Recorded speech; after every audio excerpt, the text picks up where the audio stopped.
The following message has been transmitted at the request of the Manhattan Police Department. Armed individuals have been spotted around Manhattan streets. Do not approach these individuals as they are armed and dangerous.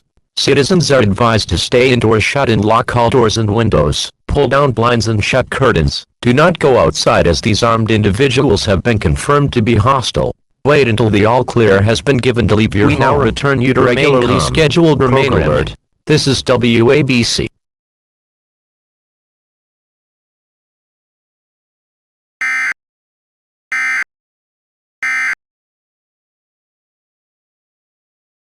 Coming in at this hour, the air scare.